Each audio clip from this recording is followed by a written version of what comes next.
dia punya komando gitu ya. Komando, kalau komando yang A-nya bilang komandonya itu bunuh seseorang yang eh, membunuh seorang yang tidak dihalalkan oleh agama, terus dia akhirnya bunuh, kan terjadi pembunuhan tuh. Tapi si pemimpin ini bilang ke anak buahnya hapus semua data, ya bagian forensiknya, bagian eh, datanya, bagian apapun mau nggak mau dihapus begitu sama dia. Kan anak buah ngikutin pimpinan mau nggak mau, komando gitu masalahnya ya kan. Kalau enggak ya bahaya nih mereka nih gitu. Nah ini mereka ditolerir nggak tuh sebenarnya? Jadi saya dulu punya background pendidikan yang salah satunya kalau kita mau ngambil proyek itu, kalau saya nggak ngasih itu nggak lewat proyek tuh Ustaz tuh. Jadi kita di posisi yang lemah itu Ustaz. Saya nggak mau nyuap nih. Begitu Ustaz. Ini kamu bagian foto kan? Dia bilang ini foto yang harus produk-produk yang baru. Ini buat kamu. Wah, ini halal apa haram nih saya bilang. Ustaz, ini jadi banyak pertanyaan nih. Soalnya deg-degan juga nih. Karena saya di perusahaan retail nih Ustaz. Dan struktur organisasi itu kan wah berlapis-lapis tuh Ustaz. Ada owner, di bawahnya owner, ada sampai berlevel-level gitu ya kan. Nah, masing-masing departemen punya manajer-manajer masing-masing tuh. Kayak misalnya saya di desain itu ada manajer bagian desain, habis desain ada lagi bagian manajer marketing ada lagi di bagian manajer visual merchandiser, di atasnya lagi manajer keseluruhan, di atasnya lagi sampai ada mungkin 7 atau 8 lapis gitu Ustaz. Apa kita langsung ke owner yang paling atas atau udah sampai di atas? Ya udah pas manajer saya aja.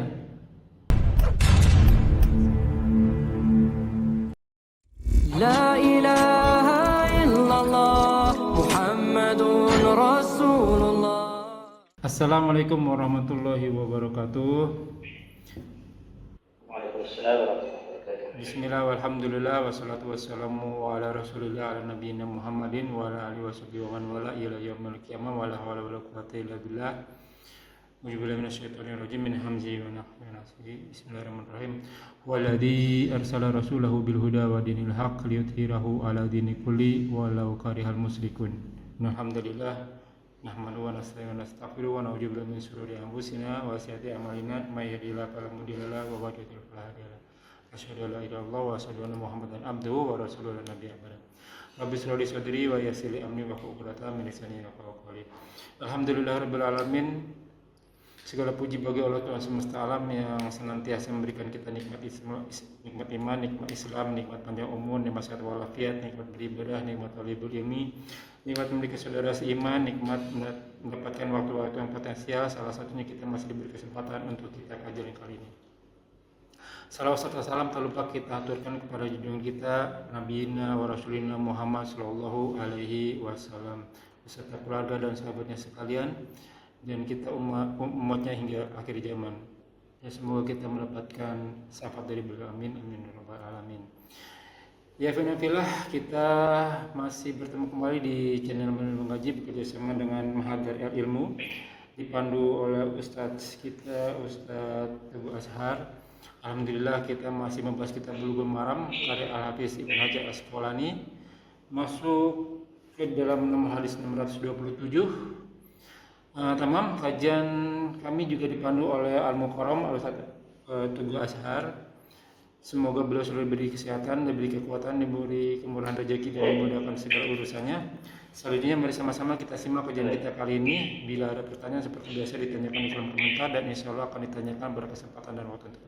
Semoga berguna bagi warung filah selaku talibul ilmi, penuntut ilmu, wabil khusus al-fakir, dan kepada gurunda tafadhol maskuro. Assalamualaikum warahmatullahi wabarakatuh. Wassalamualaikum. Alhamdulillah wassalatu wassalamu ala Rasulillah nabiyyina Muhammadin wa ala alihi wa sahbihi wa mawala ila yaumil qiyamah wa la hawla wa la quwwata illa billah amma ba'd. Yang saya cintai kepada Allah tabaraka wa taala, para ibu iman, hafizallah taala, semoga Allah senantiasa menjaga beliau. Kemudian para pemirsa sekalian yang ada di channel belajar kita semuanya, kita masuk ke hadis 627 ini. قال الحافظ ابن حجر العسقلاني رحمه الله تعالى ونفعنا الله به وبعلومه في الدارين آمين. وعن عمرو بن شعيب, dan dari Amr bin Shu'aib, an abihi dari bapaknya, an jaddihi dari kakeknya, radhiyallahu anhu. Kalau kita perhatikan di sini kalimatnya dari Amr bin Shu'aib, dari bapaknya, dari kakeknya. Jadi ini silsilah keluarga ya. Ya. Nah. Ini mengajarkan kepada kita bahwasanya mereka para pendahulu kita itu perhatian betul dengan ilmu ya, sampai menurunkan riwayat atau ilmu kepada keturunannya. Ini dari kakek kepada bapak, dari bapak kepada anak. Yang mana kakeknya tersebut adalah salah seorang dari sahabat Nabi Sallallahu Alaihi Wasallam. Ya. Kemudian dia mengatakan qala Rasulullah Sallallahu Alaihi Wasallam, Rasulullah Sallallahu Alaihi Wasallam bersabda, "Tukhadhu shadaqatul muslimin ala miyahihim." Diambillah zakat orang muslim itu di tempat mereka memberi minum ternak mereka. Rawahu Ahmad wa Abi Dawud aidan la tukhadhu shadaqatuhum illa fi durihim. Dinyatakan hadis riwayat menurut Abu Dawud juga disebutkan itu dikatakan la tukhadhu shadaqatuhum illa fi durihim. Janganlah dipungut kecuali dalam perkampungan mereka. Hadis ini kalau kita perhatikan ya secara letterlux itu seakan-akan bahwasanya zakat itu dipungut dari tempat memberi minum ternak, atau zakat ternak itu diambil daripada tempat mereka di kampung mereka, di tempat memberi minum ternak mereka. Ini menunjukkan sebenarnya kita memutlakkan bahwasanya pengambilan zakat itu memang harus di tempat tersebut. Akan tetapi lebih baiknya adalah di tempat tersebut dikarenakan apa? Menghindari berbagai macam adanya tambahan-tambahan untuk si pemungut. Jadi kalau misalkan dia di luar daripada tempat atau perkampungannya, biasanya ada ongkos kirim, ada ongkos pungut dan sebagainya. Makanya di riwayat Abu Dawud itu disebutkan janganlah dipungut kecuali dalam perkampungan mereka. Para ulama menyebutkan di sini dikhawatirkan adanya yatlubu ziyadah, si pemungut itu minta tambahan bagi yang dipungut. Yatlubu ziyadah 'alal wajib min ghairi ta'khir. Nah, ini dikhawatirkan si pemungut itu, pemungut zakat nanti justru minta tambahan, entah itu ongkos untuk capeknya atau apa dari kewajiban si muzakki ini. Gitu. Tapi kalau misalkan di perkampungannya mereka tidak punya alasan bahwasanya itu untuk dipungut kembali tambahannya. Ini sebenarnya lebih kepada takdir atau pengingat dari Nabi Sallallahu Alaihi Wasallam agar si pemungut ini tidak minta biaya tambahan kecuali yang diambil adalah harta zakatnya saja. Karena kalau misalkan minta tambahan sementara mereka sudah digaji gitu istilahnya oleh Baitul Mal wa Tamwil, maka mereka itu untuk mengambil harta hulul namanya, harta gratifikasi di luar daripada ketentuan atau gaji yang mereka dapatkan. Dan ini hartanya jadi haram nanti hukumnya. Oleh karenanya ditutup ruang itu oleh Nabi Sallallahu Alaihi Wasallam dengan kalimatnya seperti tadi. Jadi yukhadhu shadaqatul muslimin ala miyahihim, diambil sedekahnya kaum muslimin itu tempat-tempat ternak mereka, agar langsung diambil hartanya saja, nggak perlu ada ongkos kirim, nggak perlu ada ongkos angkut-angkut dan lain sebagainya, langsung ambil. Gitu. Demikian, langsung dibawa oleh pemungut ya ke Baitul Mal, langsung dibawa ke Nabi.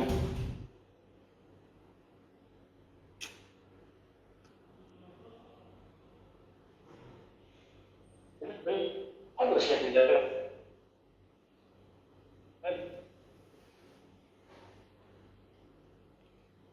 Assalamualaikum Ustaz. Ketika Allah Ya. Ya. Ustaz berarti petugasnya itu samperin ke yang mau membayar zakat berarti ya Ustaz? Yang mau zakat. Ya betul. Jadi dulu itu para sahabat itu di beberapanya dijadikan petugas-petugas untuk mengut zakat ke berbagai daerah, wilayah negeri-negeri gitu seperti itu. Sehingga diriwayatkan di salah satu riwayat, misalkan di riwayat Abu Dawud, riwayat Nasai, riwayat Muslim, ada di antara mereka yang ditugasi. Kemudian selanjutnya ketika datang kepada Nabi SAW memisahkan ini harta zakatnya, ini bagian saya katanya. Iya. Karena biasanya ketika datang menjemput zakat itu suka ada yang ngasih-ngasih. Ya. Karena biasanya yang muzaki ini yang memberikan zakat itu menyangka bahwasanya mereka ini kan jauh-jauh datang dari Madinah gitu kan? Untuk mengut ke Bahrain, untuk mengut ke Uni Emirat Arab, untuk mengut ke Qatar, mengut ke mana gitu ya. Demikian. Tapi kemudian kasihan kalau nggak dikasih hadiah gitu. Biasanya kan gitu ya. Orang itu karena saking kasihan, gitu, akhirnya kemudian ngasih hadiah kepada mereka. Sehingga mereka memisahkan nih mana ini harta zakat saya, ini hadiah dari saya buat kamu, misalkan gitu. Nah, jadi datang pada Nabi Sallallahu Alaihi Wasallam dilaporkan, ya Nabi ini adalah harta zakat mereka, sementara ini bagian saya hadiah dari mereka. Maka Nabi Sallallahu Alaihi Wasallam melarang akan hal tersebut. Dan itu bagian dari harta gulul di luar gaji mereka. Gitu. Jadi zaman dulu udah ada gratifikasi Ustaz. Zaman dulu udah ada gratifikasi. Ada seperti itu. Maka Nabi SAW melarang dan menutup selatan hal tersebut. Melarang sampai menyebutkan bahwasanya la yaqbalullahu salata ahadikum idza ahdatha hatta yatawadda'a wala sadaqatin min ghulurin. Allah tidak menerima salat di antara salah seorang di antara kalian ketika dia berhadas sampai dia berwudu, dan Allah tidak menerima sedekah di antara kalian dari harta gulul, harta gratifikasi. Jadi mereka yang petugas zakat ini kan amilin ini yang ditugasi oleh negara untuk mengut zakat, mengelolanya, membagikannya dan lain sebagainya. Itu sudah digaji dengan harta zakat itu sendiri 1/8. Ya, 1/8 dari harta zakat itu untuk menggaji seluruh amilin. Itu hak mereka. Nah, ketika sudah ditentukan seperti itu, nggak boleh bagi mereka ambil hadiah-hadiah dalam proses pemungutan zakat. Gitu. Begitu pula dalam kehidupan kita sehari-hari. Nah, kalau kita sudah ditentukan gajinya oleh sebuah pimpinan, seorang pimpinan, entah itu pimpinan yayasan, entah itu perusahaan dan sebagainya, tips-tips seperti itu jangan gulul di luar gaji kita. Oleh karenanya kita perlu minta persetujuan pimpinan. Dalam hal ini adalah misalkan kita bekerja di resto, misalkan seorang bekerja di resto, ya kan biasanya suka dikasih tips tuh, betul. Sama yang beli, ya kan. Sementara mereka dia sudah digaji gitu. Nah ini harus tergulung gratifikasi, nggak boleh dalam Islam. Kecuali kalau misalkan regulasi di perusahaan atau di restonya tersebut mengatakan secara tegas dalam aturan mereka, kata pimpinan mengatakan silakan kalau ada tips-tips seperti itu terima saja. Itu bagian daripada yang diizinkan oleh kami. Kalau seperti itu maka silakan, boleh. Itu bukan gratifikasi lagi. Artinya pihak perusahaan sudah mengizinkan, owner sudah mengizinkan, di luar gaji mereka mendapatkan tips. Nah, ASN juga sama, kalau pimpinan tidak mengizinkan, dikasih kue itu oleh, katakanlah guru misalkan, guru dikasih kue misalkan, dia sudah dapat gaji, kasih kue oleh wali murid. Kasih kue oleh wali murid, ini nggak boleh diterima, kecuali kalau pimpinan membolehkan. Maka dalam masalah ini, itu kebijakan yang dibuat oleh pimpinan, aturan-aturan dibuat oleh pimpinan ini tentunya berpengaruh terhadap penerimaan daripada hadiah-hadiah seperti itu di luar gaji. Jadi bagaimana kalau misalkan ada tips seperti itu, sementara perusahaan tidak mengatur secara formal melalui regulasinya, atau nggak ada secara tertulis atau nggak ada secara lisan dari pimpinan akan kebolehan mengambilnya, maka kita minta izin ke pimpinan. Ya, misalkan, Pak, saya dikasih hadiah, boleh nggak saya pakai, saya ambil atau saya manfaatkan hadiah tersebut? Maka kemudian dia bilang, nggak apa-apa, kamu ambil. Ya udah, alhamdulillah gitu. Itu. Karena izinnya ada di mereka. Ya, seperti itu. Atau biasanya suka ada sebagian pimpinan yang mengumpulkan dulu seluruh tips itu, dikumpulkan, dijadikan satu dari semua karyawannya. Baru setelah dikumpulkan dia bagi rata gitu, supaya tidak ada kesenjangan. Demikian. Bisa seperti itu. Jadi tergantung kembali pada regulasi atau kebijakan pimpinan seperti apa dalam sebuah instansi misalkan. Nah, itu pun sama. Ini kan tugasnya dia itu ngambil zakat. Tugasnya ngambil zakat, menjadi gaji untuk itu.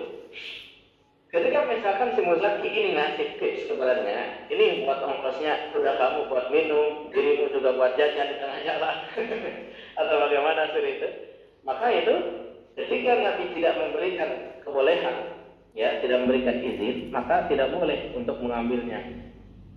Nah, Sehingga ketika para sahabat sebagian yang mengambil itu dilaporkan pada Nabi, Nabi SAW mengatakan, jangan, haram, ini harta gulul. Gitu, seperti itu. Karena kalian sudah digaji. Gitu. Nah, ketika Nabi SAW mengizinkan, boleh, silakan kamu ini, karena ini hadiah buat kamu, rezeki buat kamu, baru boleh.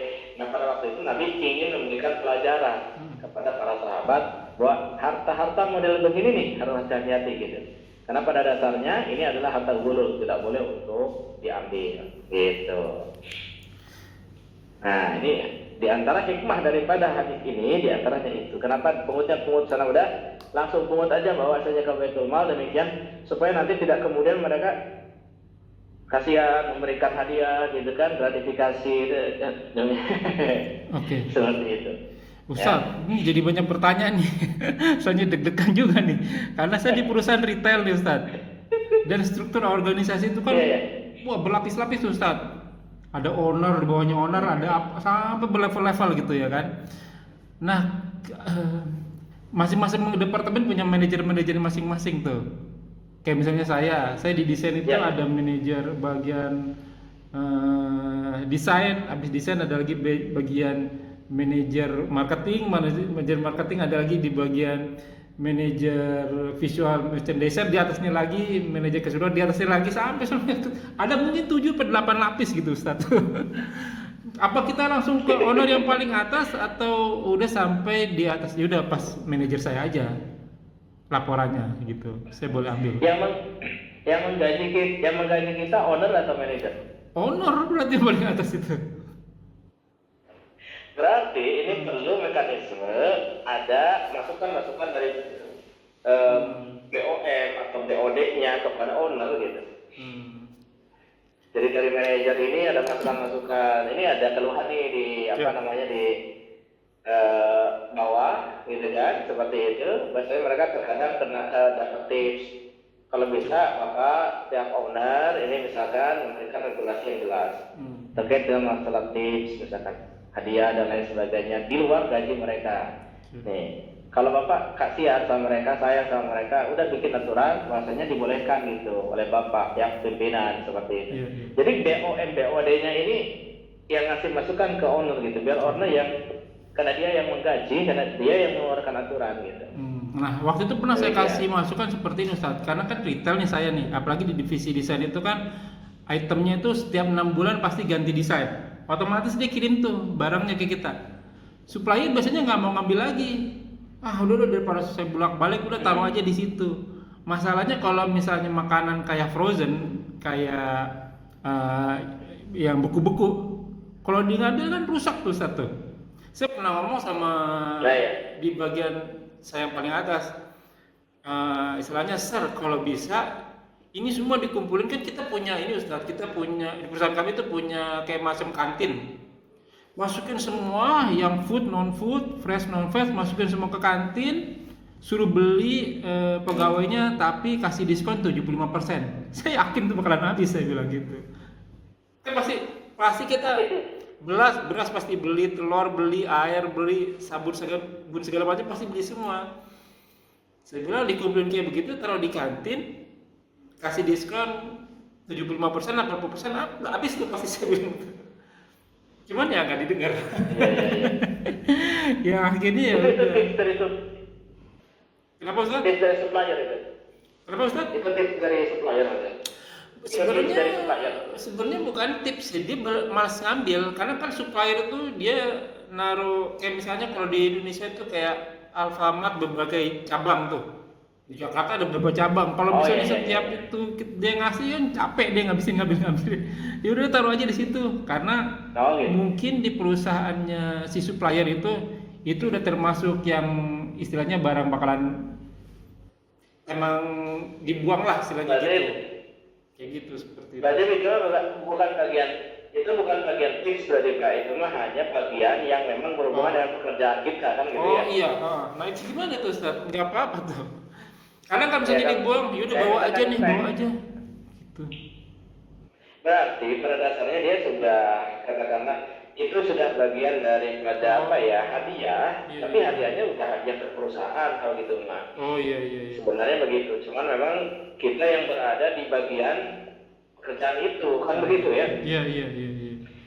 Kayak itu kan kayak sampel-sampel gitu kan, Bapak bikin Betul betul desainnya gitu sampel. atau gimana? Iya betul sampel. Iya sampel. kayak gitu kan. Hmm. Iya seperti itu. Berarti kan itu kerjasama antar perusahaan sebenarnya. Mereka itu enggan untuk ambil lagi gitu kan. Betul betul betul. Sorry. Jadi seakan-akan ngasihin ke pihak perusahaan yang Bapak sedang kerja di sana. Sehingga itu mah bukan dari keperorangan gitu, sifatnya ke perusahaan. Berarti dalam hal ini walaupun secara tersirat perusahaan itu atasan-atasan Bapak aku udah tahu tentang itu kan, fenomena Oh itu. iya iya iya benar Ustaz. Iya, betul kan? Benar. Ya kalau sudah tahu seperti itu dan mereka membiarkan, pada dasarnya berarti apa namanya? Mereka mengizinkan secara tersirat itu mereka mengizinkan. Istilahnya itu karena kerjasama antar perusahaan itu. Jadi cuman pas bagian Bapak kerja di bagian itu misalnya. Makanya demikian bukan termasuk tips. Ya boleh untuk dimanfaatkan gitu. Ya benar juga Ustaz. Saya pernah juga kayak begitu Ustaz. Ini kamu bagian foto kan, dia bilang ini foto yang harus produk-produk yang baru. Ini buat kamu. Wah, ini halal apa haram nih saya bilang. Akhirnya emang kita nggak berani ambil jadinya. Nah kalau secara khusus kepada person, kepada itu nggak boleh akun dan sebagainya, itu mah jangan. Tapi kalau misalkan memang dia itu ngirim sampel karena atas nama perusahaan kepada perusahaan yang lain, sementara perusahaan Bapak perusahaan jasa untuk bikin desainnya atau apa segala macam, maka itu mah berarti antar perusahaan. Kalau antar perusahaan ini kebijakan regulasi perusahaan, kalau perusahaan yang membiarkan dan membolehkan ya berarti secara tersirat itu udah boleh. Oke. Itu bukan tips berarti. Oke Ustaz, sebelum pertanyaan kedua, tadi nasibnya sahabat yang membagikan ini punya saya itu gimana tuh Ustaz? Akhirnya nggak dikasih atau kena hukuman atau gimana tuh? Nggak diambil. Oh.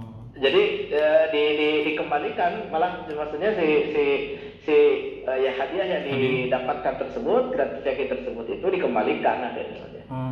Gitu. Oke, kalau misalnya ini pertanyaan kedua berarti, kalau misalnya akadnya diperbolehkan sama perusahaan, tuh ya udah kalau misalnya dapat tips, udah ambil aja, gitu. Misalnya akadnya seperti itu, itu kan menjadi memancing orang, kayak misalnya saya ini petugas pajak nih, saya ambil, kalau si ini mah, kalau saya ke Ustadz Azhar nih, dia suka ngasih hadiah nih. Kalau yang ini nggak ngasih hadiah nih, yang ini dimundahin aja nih pajaknya nih, kan bisa kayak begitu tuh Ustaz jadi itu kan bahaya. Iya masalah itu kembali ke motif menariknya nanti. Niatannya dia seperti apa? Ya, dia memang menarik ke sini itu buat gratifikasi, masalah berarti dia. Memang kalau sebenarnya awal niatnya untuk dapat itu kalau itu. Nah itu pertama. Terus yang kedua, oleh karenanya memang kalau kondisi seperti itu, pihak perusahaan juga perlu ada regulasi-regulasi yang tetap harus menutup celah-celah itu. Jadi jangan sampai diinformasikan akan secara terbuka akan kemudian tersebut, tapi justru kepada pihak internal perusahaan aja misalkan demikian. Karena kalau misalkan secara terbuka orang-orang lain tahu akan kebolehan menerima itu, ya itu kan membuka peluang bagi mereka untuk melakukan yang lebih parah dari itu, riswah, yaitu suap. Betul. Jadi bukan hanya gratifikasi, nanti malah suap masuknya itu lebih berat kalau suap. Ya, kalau suap itu yang menyuapnya juga kena kan ar-rasyul murtasyidina, yang menyuap dengan yang disuap tempatnya di neraka. Tapi kalau sifatnya gratifikasi, hadiah di luar gaji, yang menerima ini dia nggak kena dosa, dia mah gitu. Yang kena dosa itu ya adalah yang ngambilnya aja, yang nerimanya itu, gitu. Aduh, jadi pertanyaan berikutnya nih, kalau misalnya, kayak saya dulu, saya boleh sebut nggak ya? Jadi saya dulu punya background pendidikan yang salah satunya kalau kita mau ngambil proyek itu, kalau saya nggak ngasih itu nggak dapat proyek tuh Ustaz. Jadi kita di posisi yang lemah itu Ustaz. Saya nggak mau nyuap nih, tapi kalau nggak saya kasih, waduh sayanya berbahaya. Misalnya saya mau bikin sesuatu, ini kalau nggak saya kasih sesuatu nih, saya kalau nggak lama disusahin dan seterusnya. Itu gimana jadi itu Ustaz? Saya kena dosa juga. Tapi mereka yang minta nggak? Mereka yang minta nggak? Ya ngasih kode Ustaz. Ngasih kode. Iya. Kayak gini nih Ustaz. Kalau mereka Wah, memaksa ini mah terus. kayaknya susah nih mah nih. Susah nih kayaknya. Jadi ada kaidah para ulama yang menyebutkan, jadi la risyuata fi talabil huquq, tidak ada atau tidak dikatakan risyuah atau suap menyuap dalam rangka mengambil hak-hak. Oh, Kayak misalkan Oke. begini, kita bikin, mohon maaf ya, misalkan kita bikin SIM misal, Iya. gitu ya. Kita ini udah berulang kali tes nih, gitu kan. Sebenarnya kita lulus lah, gitu lah. Cuman dipersulit, misalkan dipersulit, gitu. Misal. Iya. Kemudian, kamu nih kita maksudnya, oh ini mah pengen dilicinkan, Iya, gitu iya, ya. iya. Nah kemudian akhirnya kita pun bayar untuk Oke. mengambil SIM tersebut. Hmm. Maka yang seperti ini dibolehkan Karena hak bagi kita. yang ngambil haknya, bagi yang mempersulitnya itu sehingga dia baru mengeluarkan karena dikasih pelicin, itulah yang kena hukumnya dosa. Sementara kita yang ngambil haknya mah tidak kena. Gitu. Contoh lain, misalkan kita itu harusnya, tadi misalkan harusnya kita ini udah dapat, kita ini yang sudah memenuhi kriteria, Iya. udah dapat, harusnya dapat tender, Iya, ya. iya. Seperti itu udah bagus, kita yang kompeten apa segala macam, kita yang sudah 100% mendapat masuk lah. Seperti itu, dapat menang lah gitu kan, Iya, kalau iya. tender atau segala macam gitu. Ya, tiba-tiba kemudian ada istilahnya perusahaan lain yang juga ikut serta dalam itu, yang dia itu ada kedekatan dengan Iya, pihak betul. perusahaan yang harusnya kita menang tender. Ada kedekatan, secara otomatis kecenderungan si perusahaan tersebut itu pada orang ini jadi lebih besar pada perusahaan ini, misalkan demikian. Kalau kita melihat bahwasanya kita yang lebih kompeten dan kita yang itu adalah hak kita, bahkan sudah ada isyarat bahwasanya kita lah yang menang tender seperti itu, sehingga karena kitanya nggak ada pelicin, misalkan, sehingga kita tidak memenangkan itu, maka dalam kondisi seperti ini, ya, sebagian ulama itu membolehkan untuk adanya. Gitu. Karena itu bagian hak dia. Contoh lain, misalkan seorang diterima di sebuah perusahaan, sebenarnya udah masuk tuh kandidat, Iya. gitu. Tiba-tiba pihak perusahaan tuh maksa, gitu. Oknum lah, oknumnya itu bilang, kamu kalau beneran mau diterima di sini ke HRD, Iya. oknum HRD, ya kan? Kalau kamu beneran mau kerja di sini, kamu harus menyiapkan 2 juta, misalkan 2 juta rupiah. Itu kan sebenarnya maksa untuk kita nyuap. Iya. Nah kalau kondisi itu hak kita nih, udah dapat sebenarnya, kita udah duduk, kita udah diterima. Memang seharusnya juga dia tahu nih. Kita, Mak. Sebenarnya nih masuk nih si Pak Romi nih. Kalau diomongin pakai duit, mungkin dia mau ngasih kayaknya nih. Itu. Nah, gitu. hak kita, ya. Jadi itu lebih kepada paksaan kepada antum. Kayak seperti tadi si HRD kepada tadi misalkan, ya kan? Sok kamu siapin 2 juta deh, nanti kamu beneran masuk. Iya. Apa yang dimasukin. Padahal Nah, udah yang masuk seperti seharusnya. ini yang dosa HRD, yang dosa HRD, yang ditarik nggak dosa. Karena ya memang dia ngambil haknya gitu, dia sudah harusnya masuk, dia memenuhi kriteria, dia memang harus sudah duduk sebagai jabatan Betul, misalkan dan lain sebagainya. Nah gitu. Nah dalam hukum Islam seperti itu. Tapi kalau misalkan beda lagi kalau misalkan dalam hukum KUHP atau gimana lah ya, mereka kadang mungkin tidak melihat sisi ini gitu kan. Tapi kalau dalam hukum Islam melihat sisi itu, karena ada orang yang terpaksa harus nyuap untuk ambil haknya gitu loh. Demikian. Karena dipaksa misalkan, kamu sok lah tahu beres 700.000 sini misalkan, sama ordal gitu kan, maksudnya orang calo lah misalkan, atau di dalam misalkan lagi bikin SIM atau apa, sok sini 700.000 udah nggak, kamu nggak akan lulus, mau diulang berapa kali juga tesnya gitu kan, udah 700.000 beres misalkan SIM-nya, contoh, yang dosa yang narik. Yang bayar ini yang nggak dosa gitu, karena dia dipaksa oleh oknum. Betul. Untuk melakukan tindakan itu. Iya. Demikian. Soalnya saya pernah yang terzolim Ustaz. Jadi waktu saya dulu sekolah itu, kalau zaman dulu ada ranking Ustaz ya. Terus saya ranking dulu. Iya. Pas giliran mau, Ya. bahkan teman-teman saya juga udah pada tahu nih, kamu mau udah pasti otomatis istilahnya dapat nih di sekolah A gitu ya kan. Udah yakin mereka udah ngeliat track record saya gitu ya kan. Tapi ternyata sampai saya bingung, loh kok saya nggak masuk gitu ya. Dan memang waktu itu orang tua bukan orang yang berada. Pas diselidiki setelah 1 tahun kemudian, oh ada permainan tuh Ustaz. Jadi ada bangku sekian dijual lah, istilahnya kurang lebih seperti itu. Ya apa ya, terzoliman, dan ternyata kasus itu banyak ya begitu. Setelah tahun berikutnya, Misalkan, apa Ustaz? Setelah tahun berikutnya Ustaz, ya tentu saja di sekolah yang tidak saya pilih, udah saya paling langsung menonjol tuh Ustaz, bukannya saya ria ya, saya langsung jadi juara satu gitu. Terus diulang lagi tesnya saya ke sekolah yang saya mau tuju itu, jadi berarti di tahun kedua ya.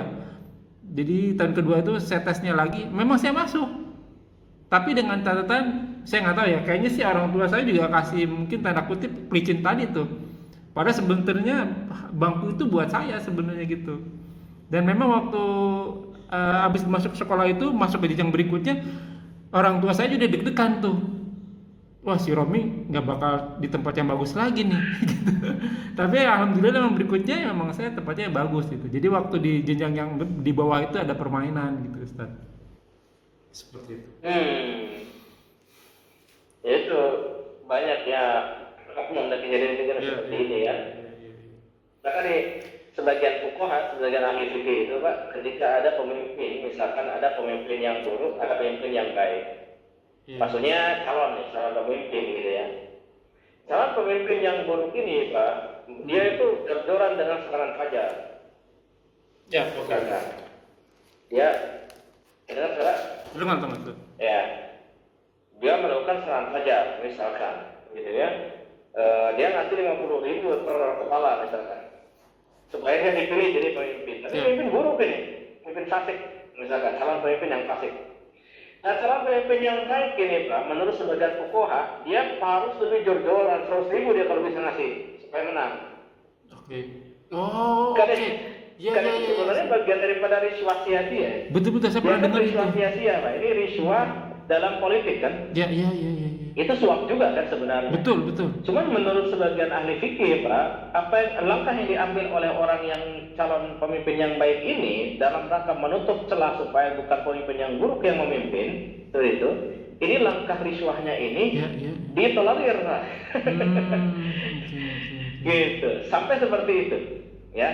Demikian. Artinya memang hal-hal seperti ini butuh pengkajian supaya tidak kemudian bermudahan dalam menjustifikasi. Iya, jangan terlalu terleks gitu ya dalam memvonis.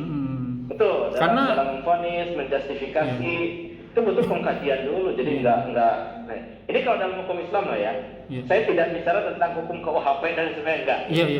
Nah, cuma dalam hukum Islam itu kan banyak pertimbangan, banyak segala macam, banyak sudut-sudut gitu. Artinya tidak kemudian asal-asalan dalam artian ini hukum Allah tahu kondisi-kondisi setiap orang itu kan tidak selalu normal gitu. Setiap kaum itu tidak selalu normal. Ada kaum yang memang di sana banyak orang jahatnya dibandingkan orang baiknya kan gitu. Ada di sana kaum banyak orang baiknya, orang jahatnya tidak terlalu banyak. Ya, artinya nanti kemudian fleksibel gitu. Sesuai dengan kaidah-kaidah tanpa harus kemudian tidak bermudahan dalam vonis justifikasi dan menjadi sesuatu yang terlalu rigid gitu, enggak. Jadi sangat fleksibel sekali untuk kemudian bisa mengakomodir untuk menutup kemafsadatan yang jauh lebih besar gitu. Kerusakan yang jauh lebih besar. Karena dalam kaidah kita itu darul mafasid muqaddamun ala jalbil masalih. Menutup kerusakan, menghilangkannya itu didahulukan dari ngambil maslahat. Jadi sekiranya akan terjadi mafsadat yang begitu besar, maka ditutup Pak. Ada yang namanya irtikabu akhafid dararain, mengambil dari dua bahaya itu bahaya yang paling ringan. Andai kata misalkan tadi pemimpin yang buruk tadi itu yang terpilih gara-gara dia melakukan serangan fajar Pak. akan terjadi kerusakan yang Betul. besar, yaitu eksploitasi, akan terjadi apalah, kezaliman yang lebih berat seperti itu, masyarakat malah makin sengsara gitu ya, dan lain sebagainya. Maka di sini justru calon pemimpin yang baik ini dituntut untuk bisa menang. Iya, betul. Gimana caranya? Dia dengan berbagai cara ya, Ustaz ya. Ya, betul. Untuk menutup kerusakan itu. Betul.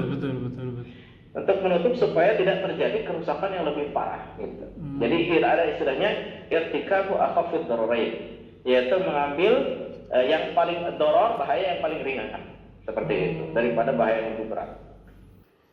Dalam syariat kita itu begitu Pak. Jadi nggak kemudian saklek tanpa tanpa pertimbangan apa segala macam, enggak. Dilihat kondisi-kondisi, dilihat kecenderungan anomali yang terjadi seperti apa. Ini hukum ini dilihat ilatnya, sebab-sebabnya, sudut-sudutnya segala macam. Nggak kemudian sesaklek yang kita kenal gitu.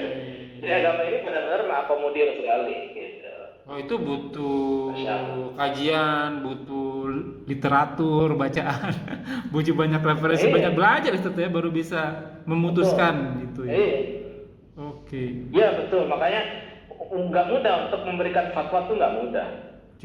Itu butuh pengkajian yang mendalam gitu kan, kadang butuh musyawarah dengan berbagai pihak, dengan orang-orang ahli gitu kan, segala macam gitu. Tidak kemudian cuman awam ini kadang nggak paham sehingga langsung justifikasi orang awam kan gitu ya, langsung apa gitu. Ya, saya juga ini Ustaz karena di lingkungan banyak berbagai ras, antar golongan, agama gitu, dan saya kalau beribadah juga mengikuti pola Abu Bakar, ibadahnya tuh harus hati-hati gitu Ustaz.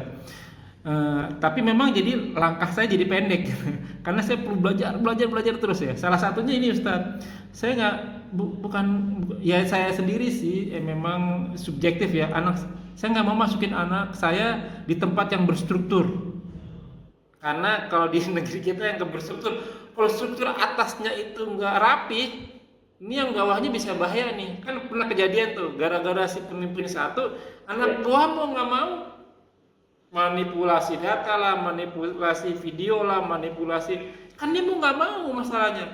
Ya mudah-mudahan nggak ketahuan. Pas ketahuan nih kena semuanya nih. Karena kan seharusnya dia nggak bisa, ya gimana ya, si malakama kan bos saya gitu, pimpinan saya gitu. Itu yang anak buah begini gimana nih Ustaz? Ditolerin nggak nih? Jadi maksudnya nggak mau masukin ke yang berstruktur apa maksudnya? Ya misalnya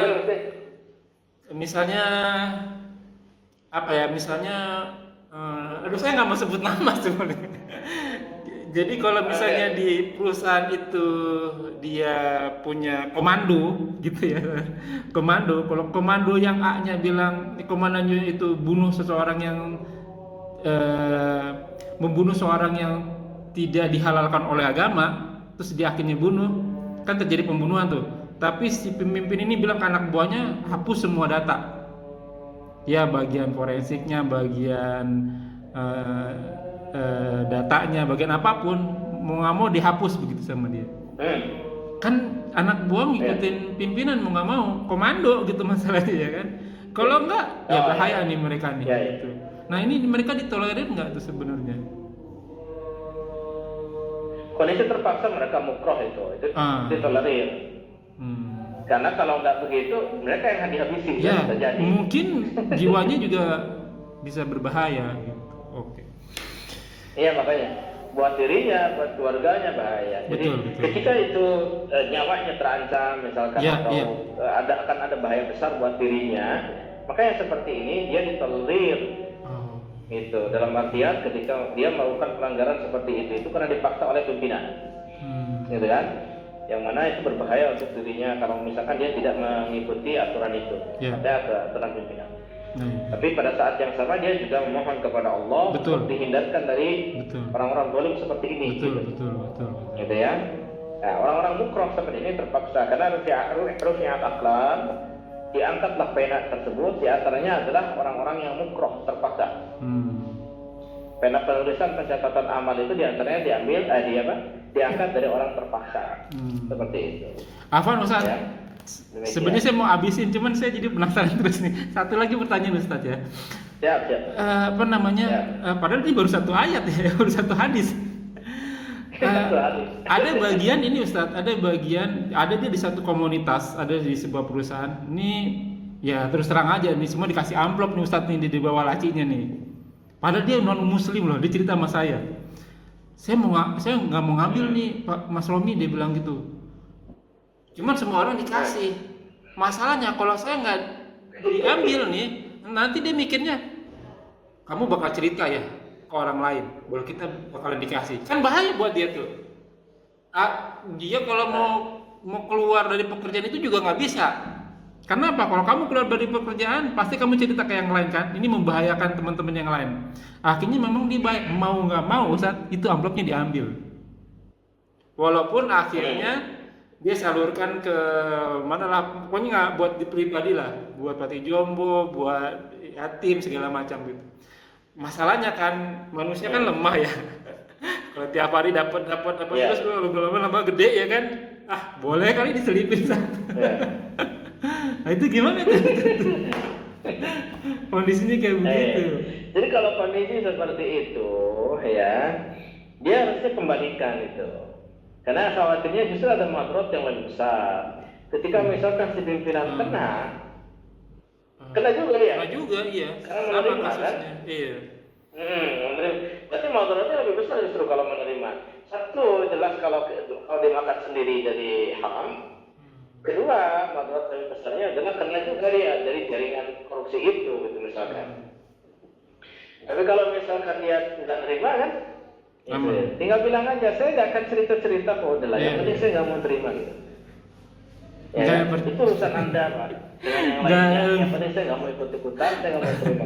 Penjahat mah nggak bisa digituin Pak kalau penjahat. Nggak percaya sama kamu Romi ini lagi. Susah juga gitu. Paling juga apa namanya? Dia kumpulkan tapi tidak dia gunakan. Iya.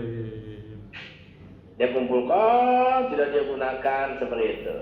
Kapan-kapan kena itu pimpinannya, dia kembalikan ini yang dikasihkan pada saya utuh, tidak saya sentuh karena saya hanya dipaksa untuk menerima ini. Gitu aja. Iya. Satu lagi nih Ustaz.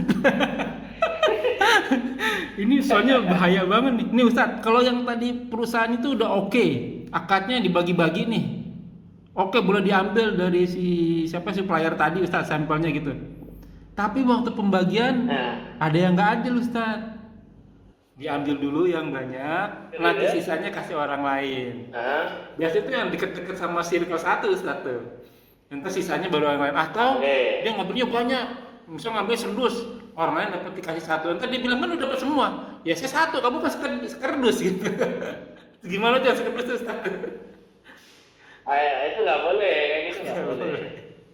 Ya, tamak itu khawatirnya justru masuk ke gulul itu nanti. Berarti memang motifnya dia itu pengen untuk dapat itu, gitu kan? Jadi bukan memanfaatkan yang ada, tapi kalau itu mah justru mengambil melebihi dari yang seharusnya. Artinya mengambil mungkin hak orang lain yang seharusnya itu terbagi rata misalkan dengan yang lain. Nah ini masalah kalau yang seperti ini, emang teman ini mah gitu. Ya. Syukur Ustaz. Misalkan orang itu kan Gimana Ustaz? Ya kayak misalkan orang ini kan terdekat di suatu tempat yang tidak ada makanan kecuali adanya daging babi misalkan begitu ya. Iya. Maka faman ittara ghayra baghin wala 'adin fala itsma 'alaih. Kata Allah kalau memang madarat, enggak ada lagi jalan kecuali harus makan daging tersebut misalkan ghayra baghin tanpa berlebihan wala 'adin, enggak perlu melampaui batas juga sampai dibekal gitu. Iya, dibekal. Ya, fala itsma 'alaih, maka tidak ada dosanya. Jadi lebih kepada untuk terjadinya sebuah pelanggaran karena terpaksa. Itu jangan sampai baghin wala adin, nggak boleh berlebihan, nggak boleh sampai melampaui batas. Secukupnya hidupnya untuk menunjang hidup itu aja. Nah. Jadi jangan sampai kemudian jalin babinya dibekal buat nanti dan saya nggak bisa. Itu teman namanya. Nah itu pun ketika ada yang namanya pemberian yang sifatnya di luar gaji. Oke. Iya. Harusnya dibagi secara rata. Betul. Dia pengen dapat bagian lebih banyak. Ini yang namanya bagit wala adin ini. Apa tuh Bagit bahasa? wala adin itu ini. Artinya? Kelebihan dan lebih batas ini. Apa Ustaz? Artinya? Artinya adalah yang berlebihan dan lebih batas. Berlebihan dan berbatas. Oke. Oke, mungkin sampai di sini dulu Ustaz. Asal satu hadis pembahasannya hampir 1 jam. Ya gimana filah, jazakumullahu, semoga apa yang kita bahas menjadi ladang amal buat kita, semoga majelis ini berkahi, semoga apa yang kita kerjakan dan yang akan kita kerjakan diterima oleh Allah Subhanahu wa taala dan menjadi ladang amal-amal kita di akhirat kelak. Seperti biasa kita kutip firman Allah surat Al-Kahfi ayat 29, wa qul haqqu min rabbikum faman syaa'a falyu'min wa man syaa'a falyakfur. Semua yang benar datangnya dari Allah, barang siapa yang beriman silakan beriman, barang siapa yang kafir silakan kafir. Semua akan diminta tanggung jawabnya, semua ada expired date-nya, ada masa berlakunya. Kuluman aliyahfan, semua akan binasa, dan sabda Rasul kita umur umatku tidak jauh dari 60 sampai 70 tahun saja, maka hisab pada diri kita sebelum kita dihisab olehnya. Semoga segala kesalahan kita dimaafkan, diampuni dan diganti dengan pahala yang berlipat ganda dengan kemahamurahannya. Wallahu a'lam bishawab. Kita tutup dengan kafaratul majelis. Subhanakallahumma bihamdika asyhadu an la ilaha illa anta astaghfiruka wa atubu ilaik. Wa akhiru da'wana walhamdulillahirabbil alamin. Wassalamualaikum warahmatullahi wabarakatuh. Rabbana taqabbal minna innaka antas samiul alim. La ilaha illallah